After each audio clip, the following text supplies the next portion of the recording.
Hey, it's your boy Adrian back with another freaking video, and today I'm here with a brand new drag. Okay, so I hope you guys have enjoyed the previous 3 videos, but today we're here with a Boetalks segment. Okay, I have some emails that people have submitted with some very unique stories that I need all y'all to stick around and hear. Okay, all y'all need to stick around. All y'all need to stick around and hear this. Oh, y'all need to stick around and hear this. If y'all don't do anything else, you stick around and hear this shit. Now, y'all know how this goes. So we're about to roll the intro, Jalen. Run the intro, Jalen.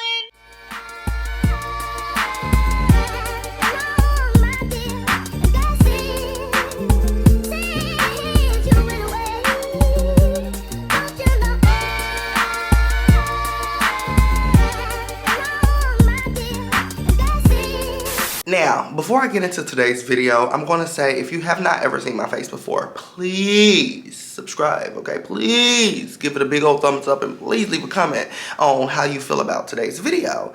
Now, I do want to say this is truly a segment that I do on my channel called The Truth Is, but because today I am dragging, or, you know, trolling. I don't want to say dragging, trolling. Since today I'm trolling, these story times have been actually sent to me by subscribers, but not really my subscribers, child. Bougie subscribers. So we're about to get into some of these story times. I have not read all of them, but I peeked at some of them, girl. They did, girl, child. These are true stories about all the lies that Bougie put these people through. These are some true stories.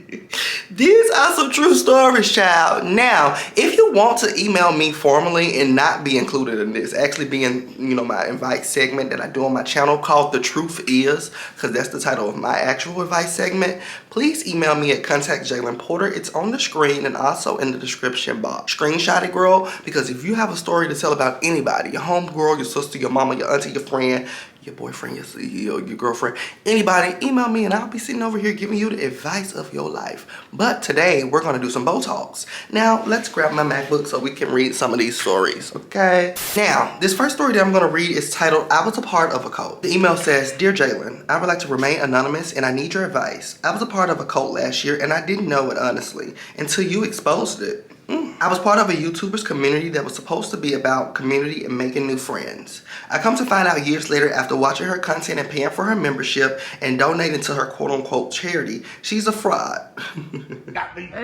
She was talking shit about me and my friends and didn't even care about her members that much. Of course, except for the ones who were up her ass because she had a huge platform. It's sad because I made some good friends in that community and we'll still talk to this day. What drew me to her was her Christian faith, but I guess my question is, how do I make sure I don't fall for something like this again? I am pretty street smart and I'm sad that I fell for such a raggedy dirt bag.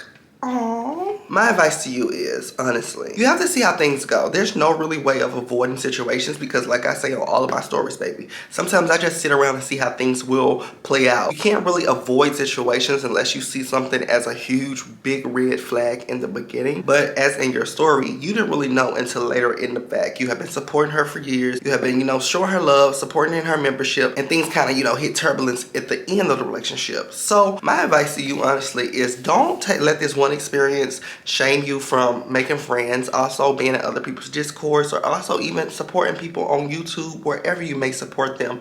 Don't let this one experience shield you away from supporting people. But I do want to tell you, you can't really, you know, you can't really predict the future. You have to really see what goes on in relationships. Now, the next email. It says, hi, my favorite YouTuber is actor Jalen. I need your help and advice after I was kicked out of another YouTuber's membership. She was actually hiding from the Canadian legal authorities and she said God has led her path.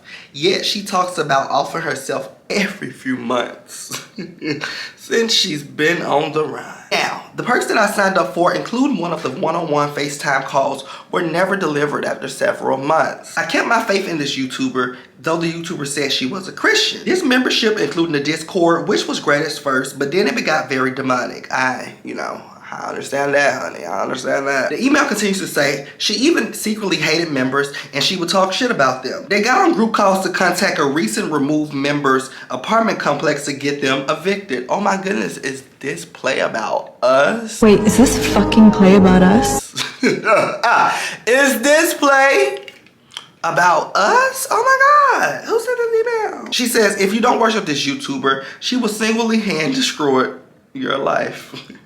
Or at least try to. One of the leaders in the Discord works at the University of Southern California. Yet she's in the Discord more than being on the clock. And One of the other moderators in the Discord will gloat about using her patient's medication. You will be fired immediately. Once they created another chat and called the army where one of the members were enlisted and told them that she was using cocaine.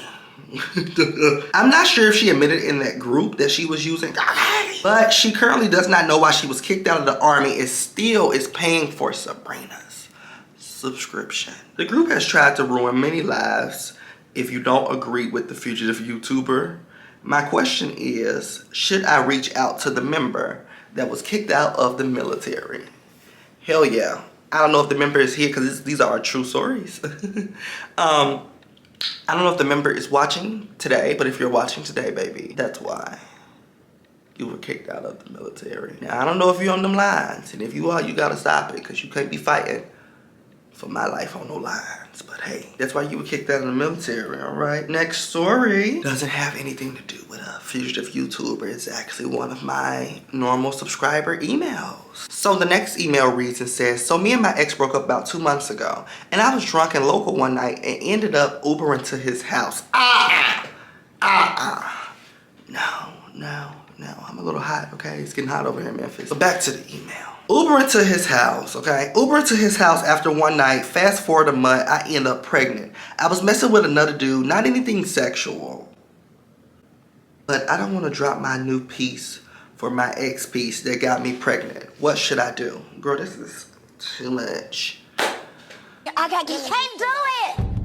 I can't. So, you're asking me what you should do. I'm trying to figure out. Does the new piece know you're pregnant? Do he even want you anymore? Girl! Does the ex piece know about the new piece? Does everybody know about each other? And does the new piece know about the baby? And does the baby affect the new piece? Because if it doesn't, I say run over to the new piece and make the new piece a stepdaddy. If the nigga wanna be a stepdaddy, make the nigga a stepdaddy. It's not that many niggas over in America that wanna be a fucking father, let alone a stepfather. Grab that nigga and put that nigga on RSVP.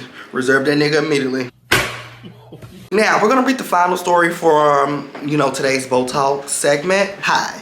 So for this story, you can call me Cal. This story is about my creepy neighbor that I had. I've since moved, but I haven't told many people about what happened or why I moved so fast. Also, warning for all the people to lock the windows when they can. Okay? So one day my roommate and I came home from dinner and we noticed the apartment smelled like cologne that we didn't recognize. Especially when we picked up our cat. He smelled like someone had been holding him while wearing a strong cologne. We thought it was strange, but we shrugged it off. The next week, we went out to Walmart for a few hours, and when we came back home that evening, we walked to the back of the house where our rooms were, and we noticed several of cigarette bugs were tracked through the back door. Neither one of us smoked cigarettes. Again, we thought it was weird, but I assumed my roommate must have done it and not realized. A month later, I was in the apartment by myself one night, and I had just got out of the shower and laid in the bed undressed. I know that's right. Boobs to the fucking roof. I know that's right, baby. I was watching TV in my room in the back of the apartment, and then I heard a scratch sound in the kitchen. I didn't think much of it because I assumed the cats were onto something or into something, so I got up to check it, still undressed. When I got to the kitchen, I saw my creepy old neighbor. unacceptable! Girl, your creepy old neighbor would have seen Jesus or whoever he had to go meet. As soon as he would have seen my nipple, he would have met the Father. Girl, that is unacceptable. All of the lights on the front apartment were off, and he was wearing all black, including a black face mask, kinda like poo shiesty.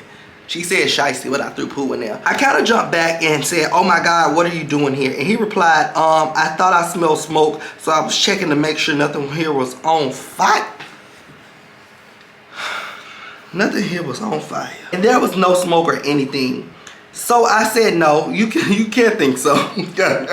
No, you can't think so. He climbed back out of the kitchen window and went back to his house. When he left, I noticed how strong of the kitchen smelled like the same cologne from a month earlier. Also, to note, the neighbor smoked cigarettes and had a lot of animals. So I had put all the pieces together and realized that he had been coming into our apartment holding our cat and checking out my apartment. I never found anything stolen, so I can't exactly say what he was planning to do But we moved out this same month. Thanks for reading.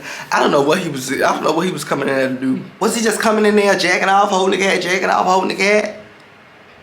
Or was you gonna come back one day and not have a cat? I don't know what he was coming in to do. I don't think he was coming in, you know, kidnap or murder anybody, because it seemed like you startled him more than, he startled you. That was interesting. Now, if you have any funny or, crazy, juicy, messy stories to tell, make sure you guys email me and contact Jalen Porter so you can be part of my actual advice series called The Truth Is, and I can give you, girl, some cold, hard truth. Dead ass facts. Okay, but I want to tell you guys thank y'all for coming back and watching this video. I don't know if y'all have been watching my other content that I've been posting outside of this trolling thing that I've been doing, but I hope you guys enjoyed day 3 of trolling. It will pick back up a little more messy when I come back for whatever day trolling I come back to troll. But I want to do a Boetalks email. It was so fun, reading some of these emails and stuff, whatever. Anyways, I'll see y'all very soon for some more content. Bye.